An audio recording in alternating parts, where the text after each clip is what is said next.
Center. The hospital was a relic of the 1950s, its brick facade weathered and cracked, with ivy creeping up the sides like skeletal fingers. I had been working the night shift as a security guard for about 3 months now, and while the job was mostly uneventful, there was something about the building that always made my skin crawl. Maybe it was the way the fluorescent lights flickered in the empty hallways, or the faint whispers that seemed to echo when no one was around. But tonight, something felt different. I grabbed my flashlight and clipboard, locked my car, and made my way to the employee entrance. The automatic doors hissed open, and I was greeted by the sterile smell of antiseptic and the faint hum of the HVAC system. The lobby was deserted, as usual, except for Linda, the night receptionist, who gave me a tired smile as I signed in. "Quiet night so far," she said, her voice barely above a whisper. "But you know how it is. Things can change in an instant." I nodded, trying to shake off the unease that had settled in my chest. Linda was right. Things could change in an instant, and tonight, they would. The first sign. My first round of the night was routine. I checked the emergency exits, made sure the storage rooms were locked, and scanned the hallways for anything out of the ordinary. The hospital was eerily quiet, save for the occasional beep of a heart monitor or the distant murmur of a nurse's voice. As I approached the east wing, however, I noticed something strange. The door to the old pediatric ward was slightly ajar. I frowned. That door was always locked. The ward had been closed for years after a fire claimed the lives of several children and a nurse. The hospital had sealed it off, and no one was allowed inside. I pulled out my keys and checked the lock. It was intact, but the door had definitely been opened. I pushed it open slowly, the hinges creaking in protest. My flashlight beam cut through the darkness, revealing a scene frozen in time. The walls were scorched, the paint peeling like burnt skin. Toys lay scattered on the floor, their plastic faces melted and twisted. The air was thick with the smell of smoke and something else, something metallic, like blood. I took a step inside, my boots crunching on broken glass. The silence was deafening, but as I moved deeper into the ward, I began to hear something. A faint, rhythmic sound, like the ticking of a clock. I followed it, my heart pounding in my chest, until I reached the nurse's station. There, sitting on the counter, was an old wind-up toy, a clown with a cracked face and a sinister grin. Its head turned slowly toward me, and its glassy eyes seemed to lock onto mine. The ticking grew louder, faster, until it was almost deafening. And then, with a sudden, jarring movement, the clown's mouth opened, and a high-pitched laugh echoed through the ward. I stumbled backward, nearly dropping my flashlight. The laughter continued, growing louder and more distorted, until it sounded less like a laugh and more like a scream. I turned and ran, slamming the door shut behind me. I leaned against it, breathing heavily, and fumbled for my radio. "Linda, do you copy?" I said, my voice trembling. "There's something in the pediatric ward. I need backup." Static crackled in response. Then a voice came through, but it wasn't Linda's.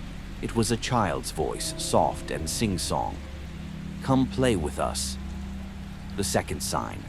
I dropped the radio as if it had burned me. The voice was gone, replaced by the usual static, but the damage was done. My mind raced as I tried to make sense of what had just happened. Was I hearing things? Was this some kind of prank? I didn't have time to think about it. I needed to get out of there. I hurried back to the lobby where Linda was still sitting at her desk. She looked up as I approached, her expression one of concern. "Are you okay?" she asked. "You look like you've seen a ghost." I opened my mouth to tell her what had happened, but the words caught in my throat. How could I explain something I didn't even understand? Instead, I just shook my head. "I'm fine," I lied. "Just thought I heard something. Probably nothing." Linda gave me a skeptical look but didn't press further. I decided to take a break and headed to the break room to collect my thoughts. As I sat there, sipping a cup of coffee that did little to calm my nerves, I couldn't shake the feeling that I was being watched. The break room had a large window that overlooked the parking lot. I glanced outside, half expecting to see someone, or something, staring back at me. But the lot was empty, the only movement coming from the swaying branches of the trees in the wind. And then I saw it, a figure standing at the edge of the lot, just beyond the reach of the street lights. It was tall and thin, its limbs unnaturally long, and its head tilted at an odd angle. I couldn't make out its face, but I could feel its gaze on me, cold and unrelenting. I blinked, and it was gone. The third sign. The rest of my shift passed in a blur. I tried to focus on my rounds, but my mind kept drifting back to the clown, the voice on the radio, and the figure in the parking lot. By the time 6 a.m. rolled around, I was exhausted, both physically and mentally. As I was preparing to leave, Linda stopped me at the door. "Be careful out there," she said, her tone unusually serious. "They say the hospital is built on cursed ground. Bad things happen here, especially at night." I wanted to laugh it off, to tell her that I didn't believe in curses or ghosts. But after what I had experienced, I wasn't so sure anymore. I stepped outside, the cool morning air a welcome relief. The sun was just beginning to rise, casting a pale light over the parking lot. I took a deep breath, trying to shake off the lingering sense of dread.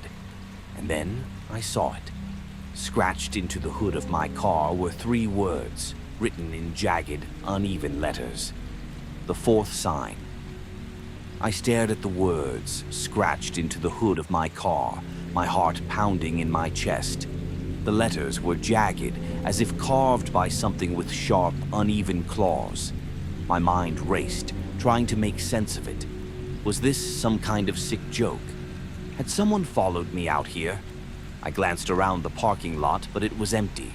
The only sound was the faint rustling of leaves in the wind. I pulled out my phone and snapped a picture of the message, my hands trembling. I didn't know what else to do. I couldn't report this to the police. They'd think I was crazy. And I couldn't tell Linda or anyone else at the hospital. They'd either laugh it off or tell me to quit. But I couldn't quit. I needed this job. I got into my car and drove home, the words burning in my mind. "We're watching you." Who was watching me? And why? The next night, I tried to put the events of the previous night out of my mind as I prepared for my next shift. I told myself it was just a prank, that someone was messing with me. But deep down, I knew better. Something was wrong, terribly wrong, and I couldn't ignore it. When I arrived at the hospital, Linda was at her desk as usual. She gave me a nod as I signed in, but there was something different about her tonight. She seemed nervous. Her eyes kept darting toward the hallway, as if she expected something to come creeping out of the shadows. "Everything okay, Linda?" I asked, trying to sound casual. She hesitated, then forced a smile. "Yeah, just long night, you know?" I didn't press her, but I could tell she was hiding something. I made a mental note to keep an eye on her as I started my rounds. The basement. The first few hours of my shift were uneventful. I checked the doors, walked the hallways, and tried to convince myself that everything was normal. But as I approached the basement door, I felt that familiar sense of dread creeping back in. The basement was off-limits to everyone except maintenance staff. It was a dark, damp place filled with old equipment and forgotten supplies. I had never been down there, and I had no intention of going now. But as I turned to walk away, I heard it. A faint, rhythmic knocking coming from behind the door. I froze, my hand hovering over the doorknob. The knocking continued, slow and deliberate, like someone was trying to get my attention. I knew I should walk away, but something compelled me to open the door. The stairs leading down to the basement were steep and narrow, the walls lined with peeling paint and exposed pipes. My flashlight beam barely cut through the darkness as I descended, each step creaking under my weight. The air was thick with the smell of mildew and something else, something metallic. At the bottom of the stairs, I found myself in a long, narrow hallway. The knocking had stopped, replaced by an eerie silence. I swept my flashlight beam across the walls, revealing rows of old storage lockers and broken equipment. And then I saw it. At the far end of the hallway, a figure stood motionless, its back to me. It was tall and thin, its limbs unnaturally long, just like the figure I had seen in the parking lot. My breath caught in my throat as I took a step closer, my flashlight trembling in my hand. "Hello?" I called out, my voice barely above a whisper. The figure didn't respond. It just stood there, perfectly still. I took another step, and then another, until I was close enough to reach out and touch it.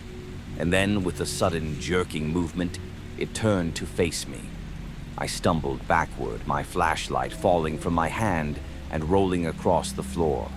The figure's face was a twisted, grotesque mask of pain and anger, its eyes hollow and black. It opened its mouth, revealing rows of jagged, broken teeth, and let out a blood-curdling scream. I turned and ran, my heart pounding in my chest. I didn't stop until I reached the lobby, where Linda was waiting for me, her face pale and drawn. "What happened?" she asked, her voice trembling. I couldn't speak. I just shook my head and collapsed into a chair, my hands still shaking. The truth. Linda sat down beside me and placed a hand on my shoulder. "You saw it, didn't you?" she said quietly. I looked at her, my eyes wide with fear. "Saw what?" She hesitated, then sighed. "The hospital. It's haunted. Everyone who works here knows it, but no one talks about it. Bad things happen here, especially at night. People hear voices, see things, some even disappear." I stared at her, my mind reeling. "Why didn't you tell me?" "Because I didn't want to scare you," she said. "But now that you've seen it, you need to know the truth. The hospital was built on cursed ground. Decades ago, this land was used for something terrible, and the spirits of those who died here, they're still here. They're angry, and they're looking for revenge." I felt a chill run down my spine. "What do I do?" Linda looked at me, her eyes filled with pity. "You leave. You quit this job and never come back, because if you stay, they'll never let you go." The final night, I didn't listen to Linda. I couldn't. I needed this job, and I wasn't going to let some ghost story scare me away. But as I started my next shift, I couldn't shake the feeling that something was watching me, waiting for me. The night started like any other. I did my rounds, checked the doors, and tried to ignore the creeping sense of dread. But as I approached the pediatric ward, I heard it again. The faint, rhythmic ticking of the wind-up clown. I pushed the door open, my flashlight beam cutting through the darkness. The clown was still sitting on the counter, its cracked face turned toward me. But this time, it wasn't alone. The room was filled with children, dozens of them, their faces pale and lifeless, their eyes hollow and black. They stood motionless, staring at me with expressions of pure hatred. And then, as one, they began to move. I turned and ran, but the door slammed shut behind me. I was trapped. The children closed in around me, their cold hands reaching out to grab me. I screamed, but no one could hear me. No one could save me. And then, everything went black. Epilogue. When I woke up, I was in the hospital bed, hooked up to machines. Linda was sitting beside me, her face pale and drawn. "What happened?"